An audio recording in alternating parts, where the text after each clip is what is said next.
susundin anuman ang suliranin, lahat ay aking kakayanin, pagkat ikaw ay kapiling. Subukin man ng panahon, mananatili sa'yo, Panginoon.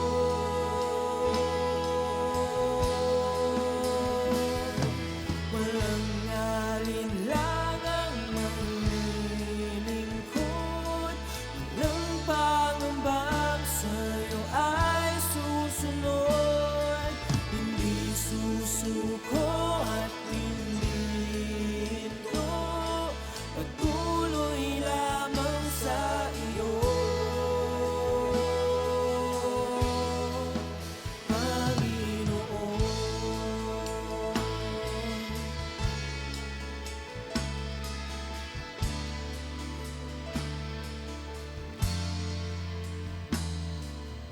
Ikaw ang aking paglilingkuran, kahit saan dalhin.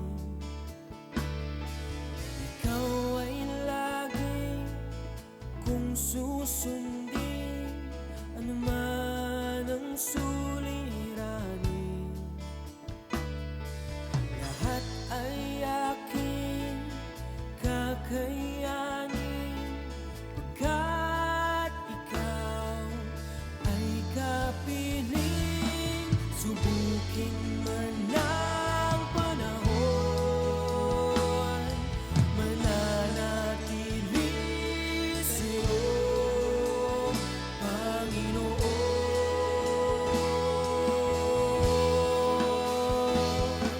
Walang alinlangang maglilingkod. Narito po tayo sa programa ng Tinig ng Pag-asa sa ating morning devotion. Ito po ang iyong lingkod, Pastora Vicky de los Reyes. Ang atin pong pag-aaralan ngayon ay patungkol po dito sa mensahe po sa Acts chapter 2 verse 1 to 4. Na ang sabi po dito, nang sumapit ang araw ng Pentecostes, nagkatipon silang lahat sa isang lugar at biglang narinig na isang ugong mula sa langit na animoy hagunot ng malakas na hangin. At napuno ang bahay na kinaroroonan nila. May nakita silang waring mga dilang apoy na lumapag sa bawat isa sa kanila. At silang lahat ay napuspos ng Espiritu Santo at nagsalita ng iba't ibang wika ayon sa pinagkaloob sa kanila ng Espiritu Santo. Tayo po'y manalangin. Father God, in the name of Jesus and by the power of your Holy Spirit, Lord, we thank you, O God, sa oras na ito na kung nasaan ay ito yung privilege, O Lord, para magamit mo kami, Panginoon, O Diyos, sa umagang ito para bahagi ang dakilang salita. Lord, we ask for your divine wisdom, Panginoon, yung strength, O Lord, even revelation, O God. Hallelujah, even the Holy Spirit to guide us, O God. Lord, salamat. Hayaan mo na ikaw ang patuloy na manguna, ikaw lang mataas, mapaparangalan. Dahil ay alam ko, Lord, na kung wala ka, wala po ako magagawa.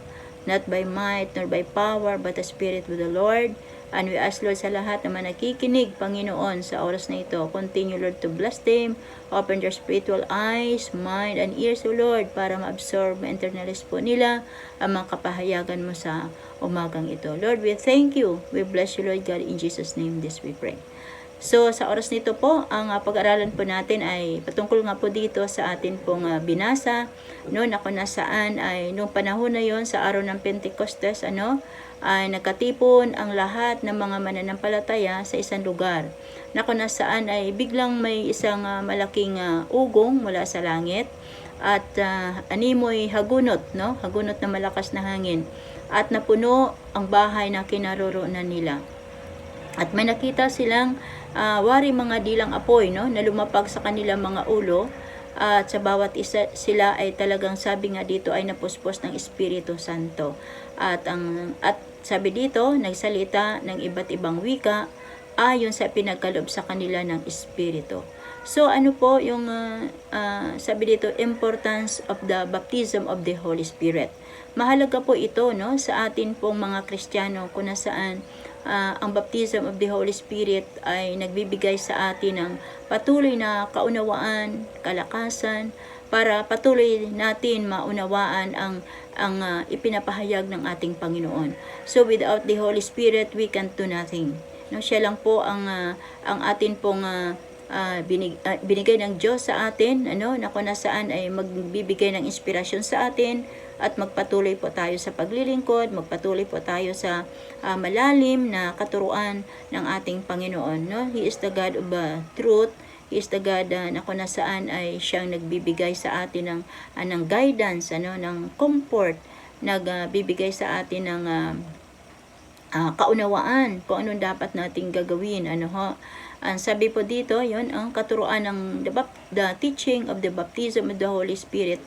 Ito po yung minsan na hindi na po natin naririnig.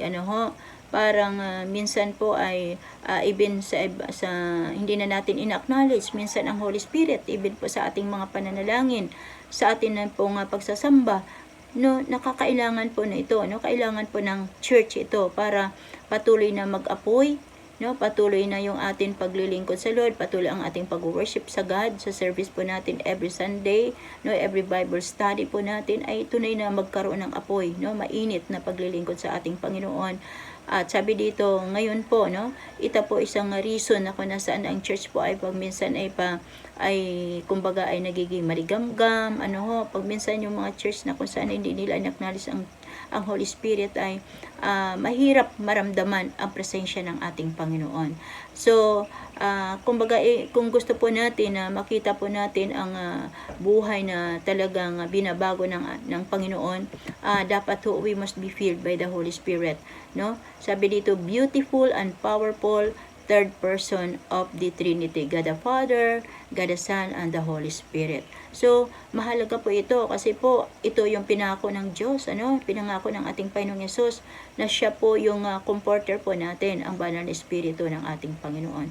Kaya nga sabi nga po dito ni Smith Wigglesworth, when we are filled with the Holy Ghost, we go forth to see things accomplished that we could never see otherwise. Kapag tayo ay puspos ng banal na Espiritu, doon ipinapakita ng Diyos ang mga katuparan ang kanyang mga gawa, yung signs, wonders, and miracles. Kaya po kung titingnan po natin dito po sa Old Testament, marami po yung mga apostles po, mga believers na kung nasaan nakakapag-perform sila ng wonders and miracles, oh God, through the power of the Holy Spirit, kasi po puspos sila ng kapangyarihan ng ating Panginoon. At ang sabi po dito, yung sinabi dito yung Pentecost, sabi dito, kapistahan ng pagpaparito ng Holy Spirit. Once ng Holy Spirit ay bababa, sabi nga doon ay talagang ibinibigay niya, yung gift na regalo niya sa mga believers. Sabi dito, baptism of the Holy Spirit, sabi dito, the outpouring, promised outpouring of the Holy Spirit. Ang sabi sa Ezekiel 36, verse 26 to 27, I will give you a new heart, and put new spirit in you. Bibigyan ko kayo ng bagong puso at bagong espiritu. I remove from your heart of stone and give you a heart of flesh. Aalisin ko sa inyong puso ang matigas na puso at papalitan ko ito ng heart of flesh, yung malambot na puso, And I will put my spirit in you and move to you to follow my decrees and be careful to keep my laws. So ibibigay ko sa inyo ang espiritu ko, asyang magbibigay sa inyo, mag-move sa inyo para kayo sumunod sa aking mga katuruan at magiging careful kayo to keep my laws. Amen. So ito po yung pangako, yung pangako ng Panginoon na sabi dito sa Joel 2:28 verse 32, na sabi po dito na He will pour out, He will pour out His Spirit sa lahat ng tao, sa young and old, men and women. At sila po ay mag-prophesy, magkaroon sila ng dreams, magkaroon sila ng visions, magkaroon ng signs in heaven. At ito po ay nararanasan hindi lamang doon sa Old Testament na sinabi pa ito at yung pangako ng Holy Spirit, ito po ay nagaganap nung sa New Testament. Ang ngayon din po, no, sa panahon ngayon natin, ito ay gaganapin din ng mga lingkod ng Panginoon, those who believe in the Lord Jesus Christ. Ano? Ang sabi dito sa Matthew 3 verse 11, Jesus was baptized in the Holy Spirit. No? I baptize you with water for repentance, but after me will come one who is more powerful than I, whose sandals I am not fit to carry. He will baptize you with the Holy Spirit and fire. So, ang sabi dito, yung Jesus ay nabaptize po ng water, no, for repentance, and after that po, ay talagang sabi nga po doon, he was baptized by the Holy Spirit. So, sabi dito, at sino man, at siya po yung magbabaptize po sa atin, no? He will baptize you. Jesus will baptize us with the Holy Spirit and fire. So, praise the Lord. Ang baptism of the Holy Spirit, no, sabi dito is not mystical, ano, na experience ng mga leaders lamang. Ito po ay lahat na tinawag ng ating Panginoon makaranas po ng baptism of the Holy Spirit. So, dapat po, once na tayo po ay believer ng ating Panginoon, ito po ay talagang binabaptize na tayo ng ating Panginoong Hesus, no? Through the power of the Holy Spirit. So, ano sabi dito ang pangako ng ating Panginoon? Sabi, the coming of the Holy Spirit is the fulfillment of the promises. Ang pagdating ng Banal na Espiritu, ito po yung fulfillment na pinangako niya. Doon po sa Joel chapter 2, verse 28 and 28 to 32. Kaya ito po yung nangyayari na. So, ang sabi dito, the fulfillment of the promises of God. Kaya hindi lamang po makakatanggap po yung mga pastor, mga leaders, no? Di kaya po ay mga evangelist lang, mga pinili ng Lord, kundi hindi lahat po. Lahat po na talagang naniniwala at nanampalataya sa ating Panginoong Yesus, no? Those who receive, no, sa ating Panginoong Yesus ay mababaptize po ng Holy Spirit. Ang sabi po dito sa John 16 verse 7, but I tell you the truth, it is for your good that I'm going away. Unless I go away, the counselor will not come to you. But if I go, I send him to you. No? So, sabi po dito ni John, no, na kung saan ay sinasabi ko sa iyo ang katotohanan na ako ay, ito ay para naman sa inyo. No? Aalis ako. Unless na hindi ako aalis, ano? Sabi dito, ang counselor, walang iba kang Holy Spirit, ay bababa sa inyo. But I will send him to you, no? Ibibigay ko siya sa inyo, no? Siyang, kumbaga sabi nga, ang Holy Spirit talagang yung guidance po natin. At hindi lamang ng panahon ngayon ni Jesus, no? Sa panahon ng mga apostles, kundi sa panahon ngayon, nagmama-manifest po talaga ang Banal na Espiritu sa atin. So, ang sabi po dito, the Holy Spirit is the counselor, comforter, ano, he convict the world's sins, ano, siya po yung nagko-convict sa atin, siya po yung nagtuturo po sa atin, siya po yung nag-guide sa atin, siya po yung nagbibigay ng revelation po sa atin, nagbibigay ng anointing sa atin, nagtuturo kung paano at paano, kung anong gagawin po natin, no, sa pananalangin. He help us what and how to pray. Kaya kapag minsan mahirap tayo mananalangin, ano, hindi natin alam po ano ipapanalangin. But through the power and guidance of the Holy Spirit, nagagawa natin manalangin. Amen? Sabi nga po dito, sabi nga, makakaranas po tayo ng iba't ibang mga kapangyarihan ng ating Panginoon once natanggap na po natin ang baptism of the Holy Spirit. Ito po ay sabi dito, paano po tayo mabaptized with the Holy Spirit, no? Paano? Gusto naman ho natin talaga na maranasan po yung baptism of the Holy Spirit, no? So, sabi nga po dito, we ask the Father in heaven, humingi po tayo ng ihingin po natin sa ating Ama na nasa langit, no? Sabi sa Luke 11 verse 13, kahit na ikaw ngay masama, ano, na alam mo kung paano magbigay ng mabuting bagay, no, regalo sa iyong anak, how much more po yung ating ang ating Amang nasa langit ay hindi kaya ibibigay niya ang Banal na Espiritu na hinihingi po natin, no? So, sabi nga, humingi tayo, no? Humingi tayo sa ating Ama nasa langit, sa ang Holy Spirit.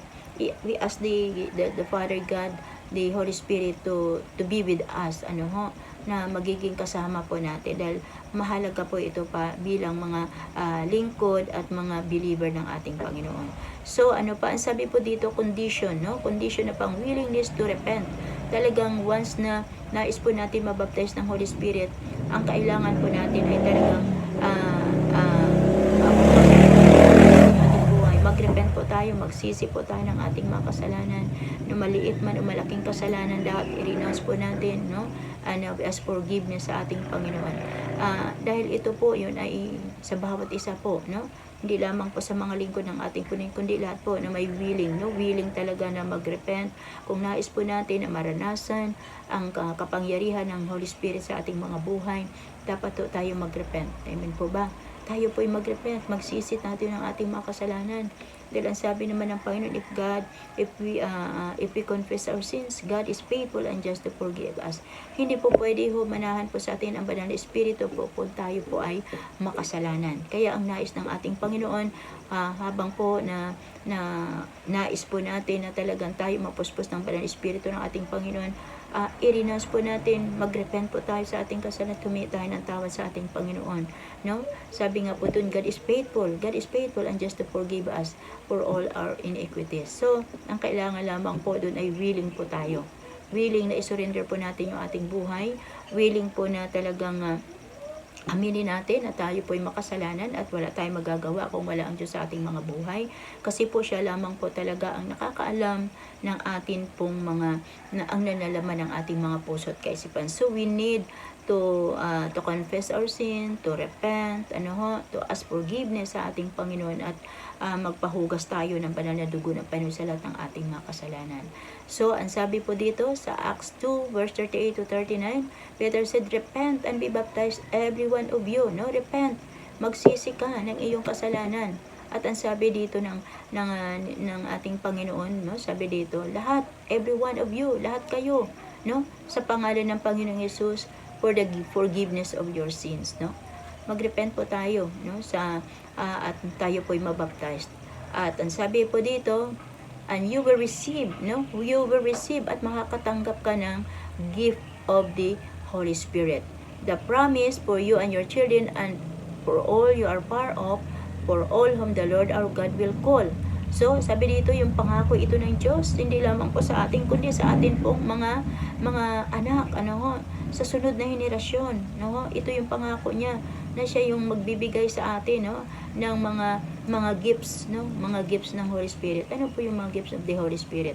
May 9 gifts of the Holy Spirit, yun kung nasaan po ay ibinigay ito ng ating Panginoon para ito'y magamit po natin sa kanyang ministeryo. Hindi lamang po sa pamilya, para sa atin, kailangan din po natin ito, the power of the Holy Spirit, because without the power of the Holy Spirit, we can do nothing apart from Lord. Kaya, ang gift of the Holy Spirit, yung baptism of the Holy Spirit, ang siyang ibinibigay ng ating Panginoon, walang iba kung yung gift of the Holy Spirit.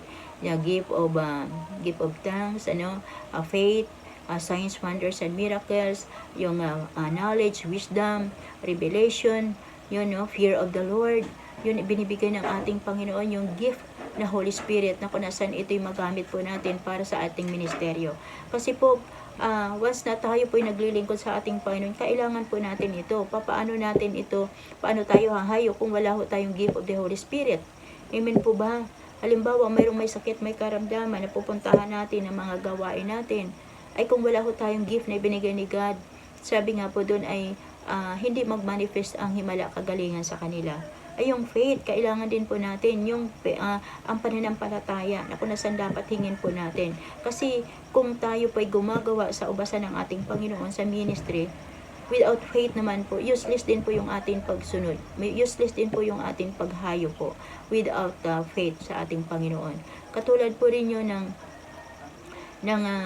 fear of the Lord. Mahalaga din po yun. Yun may takot tayo sa ating Panginoon. Na kung nasan ito sa araw-araw nating buhay, ito ang kailangan po natin. So, yung mga gift na yun na ibinigay ng ating Panginoon, yung iba doon ay mayroon ng 2, yung gift na ibinigay 3. Pero, sabi nga po doon, kayang-kaya pala ho ibigay ng Panginoon yung 9 gifts sa isa lamang po ng mga mananampalataya na talagang nagtitiwala sa Kanya, na kayang i-handle, kayang gamitin, yung mga gift na yon para lang sa kapurihan ng ating Panginoon. So, sabi nga po doon, ang kailangan lamang po natin ay yung gift na ibibigay sa atin ng ating Panginoon ay yung paggamit po natin ay to glorify the name of the Lord. Hindi po yung pansarili po natin, Dahil nga sabi nga ang ang maganda rin po na gift na ibinigay ng Lord sa atin yung gift of tongues, speaking in other tongues. Kaya kailangan po natin, bakit po nagiging matatag tayo, nagiging malakas tayo, physical, spiritual, bagamat maraming mga problema, but the gift of tongues na yun ay kailangan po natin para ma-edify ang atin pong buhay, ang ating self. Amen po ba? At ang isa sa mga importante po na gift na binigay ni Lord, yung gift of tongues na yun, ay we are speaking not to man but to God. Amen po. Kaya once na tayo mag-speak kay God, more revelation, marami hong idina-download ang Lord sa atin, na mga bagay na nais po niya na na ma-impart po sa iba. At magiging daluyan po tayo ng pagpapala na ito pala ang sinabi ni God.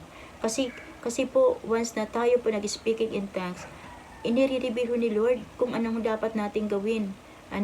Pag minsan po ay ang atin pong mind, ay kulang po. Ang ating karunungan ay kulang. But once na the gift of the Spirit, of the Holy Spirit ay mag-manifest sa atin through speaking in tongues, grabe po yung mararanasan po natin. Amen po ba? Kaya salamat po sa Lord dahil ako po ay talagang tinuruan ng Panginoon na always pray in the Spirit. Pray always in the Spirit every day. Kaya mayroon akong nabasa, si Richard Bong, ay isang lingkod ng Panginoon. Ako nasan siya po yung evangelist.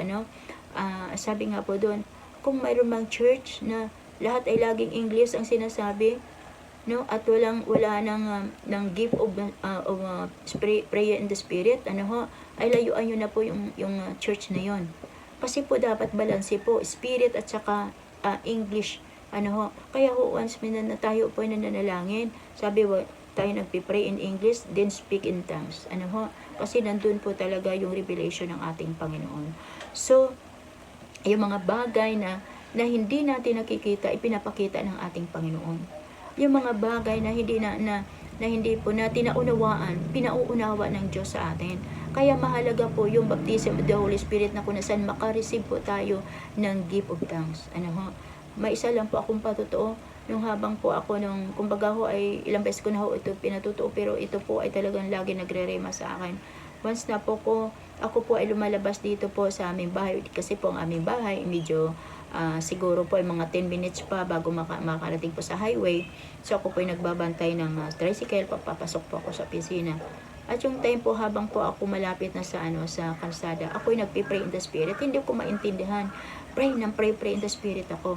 Pagliban ko po sa kalsada, bigla na lang po may bubagsak na bag. Ang lakas-lakas talaga. At alam po yung pala, na aksidente, nabangga pa yung motor na yon. At yung motor na ang sakay na po yun, talagang tumalsik po siya.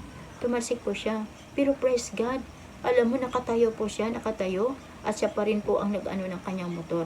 So, wala po siyang, hindi po siya na aksidente o bagamat siya natumba. Pero nakatayo pa rin po siya, malakas ang kanyang katawan at hindi po siya nagalusan.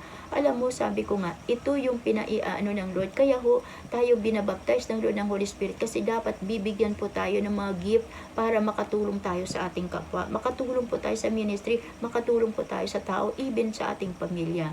So yun po, alam ko na yung habang ako nagpipray in the Spirit na yun, nandun po yung nakikipag-ano ako sa diablo. Kasi po, once we pray in the Spirit, nadating na tayo dito sa pray in the Spirit, kasi ito ay nare-receive po natin sa Holy Spirit, special gift ito na binigay sa akin ng Panginoon, na ito yun pinakang importante sa aking buhay, pero mando naman po, lahat naman po ay very important naman, pero ito yung the best po na ibinigay ng Lord sa akin, yung gift of the Holy, yung gift of tongues, at ito marami mga instances na kung nasaan once na magpipray ka in the Spirit, may word na ibinigay ang Lord sa atin. At ito po ay nagkaroon tayo ng tamang direksyon sa ating Panginoon. Kaya bawat po tayo kukunin po natin, we have to see na talagang magkaroon tayo talaga ng baptism of the Holy Spirit. Kung wala pa po tayo, pag hindi pa tayo nababaptize po, magpalehans po tayo sa mga lingkod ng Panginoon. Lalo tigit po kay Bishop, sa mga pastor, at alam nyo yung impartation nila, as laying their hands today sa buhay ng mga Christian, sabi nga po doon, dadaloy po yung gifts of the Holy Spirit. So kailangan po natin ito. So ang sabi po dito, given to those who obey. Ito yung binibigay ho ng Panginoon sa atin. Yun hong sumusunod sa Kanya. Mayroon ka mang gift of the Holy Spirit, mayroon ka mang gift of tongues, hindi mo naman ginagamit ito. Parang binabaliwala mo lang. Alam nyo, kaya ho binigay ito ng Panginoon para ho gawin natin, sundin natin yung sinabi ng Lord na gagamitin mo para, kumbaga yung gift na yun ay yung kumbaga ay i-exercise mo para magamit mo sa church, sa ministry. Amen po? So, ang sabi po dito, we are witness to these things, and so as the Holy Spirit whom God has given to those who obey Him. Kaya itong binibigay sa atin ng Holy Spirit, dahil alam ng Lord na tayo susunod sa Kanya. Pero yung mga tao na ayaw, na mayroong gifts, ngunit hindi naman po sinusunod ang kalooban ng ating Panginoon, useless po yun, Useless po yung gift na ibinigay ng Lord sa atin. Kaya dapat ito'y magamit po natin. So, ang sabi ho dito, impartation true. Kaya ang sabi ko nga kanina, matatanggap lamang po natin ang baptism of the Holy Spirit, the gifts of the Holy Spirit, once na we are the pastors, leaders, workers man, maglilay hands sa atin para magkaroon tayo ng impartation. O hindi kaya the outpouring of the Holy Spirit ay mararanasan po natin. So, ang sabi dito sa Acts 8 verse 17, ipinatong nila Pedro at Juan ang kanilang kamay. Kanino? Sa mga Samaritano, at tumanggap sila ng Espiritu Santo. So, kailangan din po natin yun.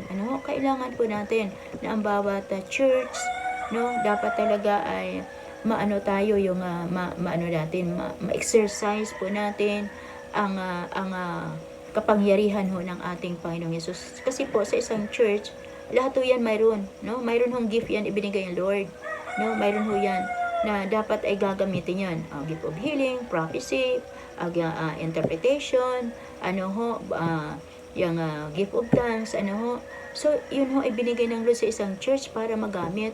Kaso lamang po ay hindi po talaga na-exercise. So, ngayon po, sa panahon natin ngayon, katulad po ngayon ng panahon na talagang, sabi nga, maraming mga tao nanghihina, kahit ang mga Kristiyano nanghihina, pag nababalitaan na marami nang nawawala dahil sa COVID-19. Pero nandyan po yung Holy Spirit. Nandyan po yung gift of the Holy Spirit na kung saan gagamitin po natin ito para magamit po natin sa maraming mga tao, sa maraming mga kapatiran po natin na nanghihina sa pananampalataya. Pray in the Spirit lang manalangin lang po tayo in the Spirit because we are baptized by the Holy Spirit. Alam ko po, lahat po tayo mayroon yan, nung the impartation of our pastors, through laying their hands, ay talagang natatanggap po natin ito. So, sabi dito ay po natin, exercise po natin ito. So, ang sabi po dito, results of receiving the Holy Spirit, the fruits and the power of the Holy Spirit. Sabi Acts 1 verse 8, nasabi ko na kanina, but you will receive power of the Holy Spirit as come upon you, and you shall be witness to me in Jerusalem, in all Judea and Samaria, and to the end of the earth. Amen po ba? Na tayo po, once na tayo po na-receive ng power of the Holy Spirit, na-baptize po tayo ng Holy Spirit, sabi nga ito ay sa atin po ay nasa sa atin na, ang sabi dito, para maging witness po tayo. What kind of witness are you? Sabing ganun dito, The Holy Spirit empower us to be fruitful in witness of the gospel. Paano kung wala tayong Holy Spirit? Paano tayo ma-witness? Paano natin ma-share ang Word of God? Paano natin ma-comfort ang mga tao nanghihina? Kaya sabi nga doon ay kailangan po natin magkaroon tayo ng boldness to share the Word of God. Tayo nagpapagaling ng mga may sakit at karamdaman. Ayun, ang Holy Spirit din po, conviction of sins, o nagkasala ang isang Kristiyano, na doon lagi ang conviction ng Panginoon, ng Holy Spirit, na tayo po'y nagkamali at tayo po'y magbabalik loob sa Kanya. So, ito po yung marami na pong mga karanasan, lalo tigit po sa mga, ngayon po parang nakikita ko po na talagang dahil nga po nasa bahay lang ang maraming mga tao, at kulang din po talaga pag Sunday, mabuti tayo pag Sunday, mayroon ay yung iba, wala, para nanghihina rin po sila. Pero, gagawa ang Lord para tayo ay muling mabuksan, ma-ignite, muli magkaroon ng apoy, tayo na patuloy na mag-search tayo through the power of the Holy Spirit. Yun pong mga bagay na nais niya ma-impart po sa atin para po tayo maging kagamit-gamit sa atin, sa ministeryo sa ating Panginoon. So, sabi dito, Jesus said that we can do greater things than the ones He did while He was here in the earth. Sabi ng Panginoon, masigit na bibigyan ko kayo ng kapangyarihan, masigit pa. Nung ipinakita ni Jesus dito as nag-perform siya ng mga signs, wonders, and miracles dahil siya pupunta na sa langit. Amen po. Marami ho tayo nararanasan ako na saan mayroong signs, wonders, and miracles na naranasan po natin sa pagpipray, sa mga may sakit karamdaman, nung kami po ay hindi pa lockdown, na pumupunta po kami sa mga hospital, nakaranas po kami doon na talagang tinatanggihan na, talagang sabi nga doon, kumilos ang banal na espiritu ng ating Panginoon. Once we are filled by the Holy Spirit, nagmamanifest po ang signs, wonders, and miracles. So, sabi dito, you need His help. You can do it without Him. So, kailangan natin ang banal na espiritu ng ating Panginoon. Hindi natin kaya ito. Nagagawa lang natin magpagaling dahil po sa kapangyarihan ng Panginoon dumadaloy sa atin, ginagamit po tayo ng ating Panginoon. Pero kung sa sarili na po natin, wala ho tayong magagawa. Kaya ho, hindi po natin pwedeng angkinin. Ay, ako nagpagaling dyan, ako ang nagpray dyan, ay gumaling sila. No. It is only Jesus, only the name of Jesus and by the power of the Holy Spirit. Kaya wag ho natin talagang kuhanin yung glory ng Panginoon, sa ating pag-share ng Word of God. Wala tayong magagawa. Sabi ko nga, hindi, kulang na kulang pa rin po ako. No, but the Holy Spirit teach me how to pray and how to preach. Siya lang po nagda-download po sa akin. Dahil ang sabi ko nga, kulang na kulang tayo po talaga sa karunungan. Ngunit sabi nga ng Panginoon, sa kanyang salita, humingi tayo, at siya po ay nagbibigay, hindi po nanunumbat katulad ng tao. Tapat ang ating po Panginoon. Kaya po, ang lagi po nating isipin, Lord, bigyan mo ako ng gift of the Holy Spirit para magamit ko po, Panginoon, sa panahon ngayon. So, sabi po dito, yung hindrances of receiving the Holy Spirit. Ito po yung pagminsan, hindi po natin nare-receive ang Holy Spirit because lack of faith po tayo.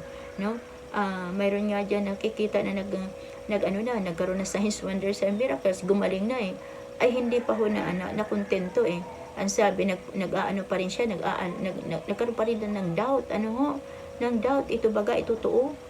Alam nyo, minsan nga, nung kami pumunta nung hospital, nung time na medyo matagal na rin, ay ang pray namin, marami kami, dahil may faith kami, nasa bawat patungan ng aming kamay, sa may sakit, ang sakit ay gagaling, dahil puspos kami ng Banal Espiritu ng ating Panginoon.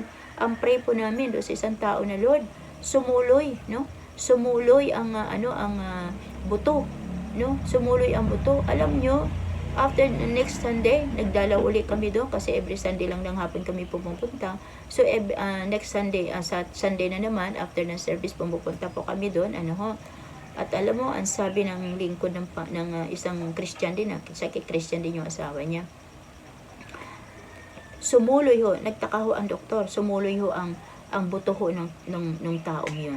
So, praise God, sabi ko, sa panahon ngayon, nung panahon yun, sabi ko, pinaparanas ni Lord yung signs, wonders, and miracles. Ngayon din, ipaparanas din ng ating Panginoon. Once na tayo po ay talagang magpakumbaba lamang po tayo sa ating pupuspusin niya po tayo ng banal na espiritu ng Panginoon at gagamitin niya tayo. Isang supernatural na kung nasaan maranasan natin yung signs, wonders, and miracles. So, sabi dito, lack of faith, dapat po tayo mayroong pananampalataya. Kasi sabi dito, it is impossible to receive the Holy Spirit without faith. Minsan niya sa church, mayroon, sige, you receive the Holy Spirit, receive the power of the Holy Spirit, baptize in the Holy Spirit. Yung iba, basta na lang. Dapat pagka ganun, sabi, yes, I receive it in Jesus' name. I receive it in the name of Jesus.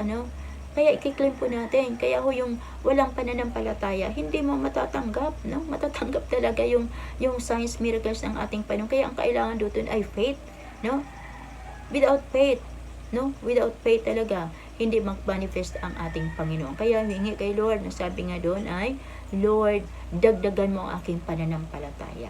Kasi ang sabi ng Lord, kahit maliit lang, maliit na butil na mustasa lamang, yung iyong pananampalataya, sabi nga, pwede mong utusan ang bundok na pumunta doon sa karagatan. So, ganun din po, na Lord, dagdagan mo yung faith ko, Panginoon. Itaas mo yung pananampalataya ko. Alam mo, sabi ko nga, dahil nakikita ko po doon sa ating kay Reb Estel, doon ko po natutuhan na sabi napakalaki ng kanyang faith.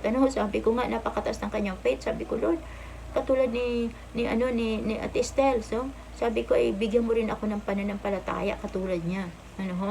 Kaya sabi ko nga, pagka may pananampalataya, hindi ka po pwedeng hindi ka pwedeng manghihina eh. Hindi ka po pwedeng mamroblema eh, kasi nandiyon yung faith mo. May faith ka sa Word of God, may faith ka kay Lord Jesus, no? May faith ka sa Holy Spirit na i-guide ka niya. Kaya dapat to kailangan po natin ang Holy Spirit para ma-receive po natin talaga, magkaroon tayo ng faith para ma-receive po natin ang Holy Spirit. So number 2, lack of love. Kulang po tayo sa pagmamahal. Lack of love. Sabi dito sa Galatians 5 verse 6, the Bible tells us that faith works by love. Without faith, without faith, it is impossible to please God and receive the baptism of the Holy Spirit. So make sure you are walking in love and forgive those who have wronged you. So, sabi nga po dito, ang pananampalataya works by love, and hindi daw wala hong love, kung walang love at walang without faith, So ang kailangan po dito ay dapat ho tayo ay mayroong love, at mayroong pananampalataya. So sabi nga po doon, pwede ho natin Lord, dagdagan mo ang love ko, Panginoon, kasi kung wala kang love, wala kang compassion, hindi ka pwedeng manadalangin, hindi pwedeng wala kang burden sa mga tao na pwede mo silang ipanalangin dahil ikaw puspos ng banal na espiritu ng ating Panginoon. Hindi mo kaya silang ipanalangin dahil wala kang love, wala ka pang pananampalataya. So ang kailangan nandun kasama yung love at saka faith, love at saka faith. So sabi nga, it is impossible to please God and receive the baptism of the Holy Spirit. Kaya dapat ho, kung tayo man po ay lumalakad man po na sa panahon ngayon, dapat with love, at patawarin na po natin yung mga nagkasala po sa atin, at anuman ang kanilang pagkukulang sa atin, nagkasala man sila sa atin, be as forgiveness, ipapatawarin natin sila, at tayo man po ang nagkasala, humingi rin po tayo ng tawad. Mahirap naman po yun, nagkikimpim po tayo ng sama ng loob, na hindi po natin maibigay o mai-renounce, at hindi natin maihingi ng tawad. Kaya kailangan po natin talaga ay may love. Kasi po, without love, we cannot receive the Holy Spirit. Praise God. So ano pa ho, ang sabi dito, if you washed by the blood of Jesus, you are qualifying to receive the Holy Spirit. So, sabi nga ng Panginoon, if we confess our sins, God is faithful and just to forgive us. Amen po. We are qualified to receive the Holy Spirit if tayo ay washed by the blood of Jesus sa lahat ng ating mga kasalanan. Sabi po dito, unwillingness, to surrender. In order for you to fill with the Holy Spirit, you have to empty yourself, unless na talagang sabi nga, yung dapat talaga i-empty mo yung puso mo, na talagang walang-wala ka, walang-wala kang makita sa puso mo, maramdaman sa puso mo ng mga bagay na negatibo, kundi yung willing mo talaga na ibigay, isurrender sa ating Panginoon. Sabi dito, willing to surrender your life, your desire, yung buhay natin, yung desire natin, ang gusto po natin. Dati po tayo ay gusto po natin na kahit may gawain, ay talagang ito pa yung desire po natin, yung fleshly desire, yung makamundong desire pa natin. So isuko po natin yan sa ating Panginoon. Yung dreams, sabi nga, yung dreams po natin, yung everything na mayroon ho tayo, at tunay nga ang Diyos lamang po ang papasukin po natin sa ating mga buhay. Alisin na po natin yung mga fleshly desire, yung mga worldly things, yung mga pangarap po natin na dahil nga po tayo ay mga Kristiyano, akala po natin as Christian, lumalakad lamang po tayo sa freedom process, ay hindi po, may mga dreams po tayo na kung saan hindi po na gagawa, o hindi po natin na tanggap, na hindi po natin na nare-receive. Wag po natin hayaan na lang po natin, bahala na ho ang ating Panginoon. Mag-dreams na lang po tayo sa mga bagay ni spiritual. I-dream po natin na tayo po ay laging puspos ng kapangyarihan ng ating Panginoon, at doon mo po matatagpuan talaga ang kaligayahan sa ating Panginoon, at doon mo makuha yung mga dreams mo na hindi po pa nakukuha noong panahon na kung nasaan, yung time na kung nasaan gustong gusto mo na yun, so yung everything, isit tabi mo na ho yan, tumingin ka lagi, look unto Jesus, tumingin po na tayo sa ating Panginoon, surrender lahat yung atin pong mga ugali, Minsan may mga ugali tayo na dali tayo magalit, madali po tayo mainis, madali tayong magmurmur, madali tayong mag-comment sa ibang mga tao, no? Ay alisin na po natin 'yon. Basta to ang mahalaga po ay ayos ang puso natin sa harapan ng ating Panginoon, kasi siya lamang po talaga wala na pong ibang Diyos, no? Wala na pong ibang Diyos na makakakilo sa ating mga buhay kundi siya lamang. Kaya Lord, surrender lahat, no? Ang sabi dito, if we surrender our life to the Holy Spirit, magdadala po yan ng blessing, magdadala po ng wisdom, guidance, strength sa ating buhay, dahil siya po yung helper po natin. Anytime, anuman ho ang ating hilingin sa Holy Spirit, no? Ibibigay po niya according to His perfect will, no? Kaya napakasarap, no? Napakasarap talaga na tayo po ay lagi po nasa ating Panginoon. Lagi po nakatune in po ang ating kaisipan sa ating Panginoon. Kaya ang kailangan lang po natin, dapat ho ay magkaroon tayo ng faith, magkaroon tayo ng love, at isurrender po natin ang ating mga buhay para tayo ay mapuspos at matanggap po natin ang banal na espiritu ho ng ating Panginoon. So, praise God.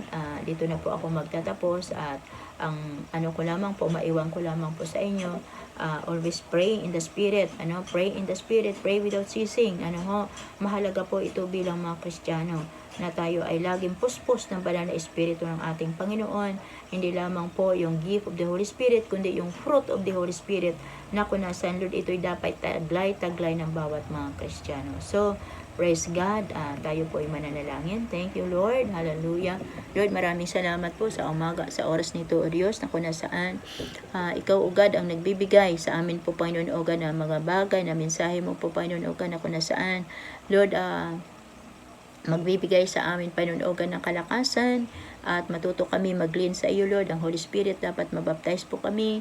Alamin po namin, O God, kung bakit, O God, na kailangan namin mabaptize, kailangan namin, Panginoon, O God, magkaroon ng gifts of the Holy Spirit, O God, at Lord, even, O God, na fruit of the Holy Spirit, O Lord God. At Lord, salamat po, Panginoon, O God, kung papaano kami mabaptize, Panginoon, O Diyos, O God. Kaya, salamat po, Ama, sa iyong pagtuturo sa amin sa oras nito. Lord, bless mo, Panginoon, ang lahat ng mga nakikinig, Panginoon, O God, sa live streaming na ito, Pare God.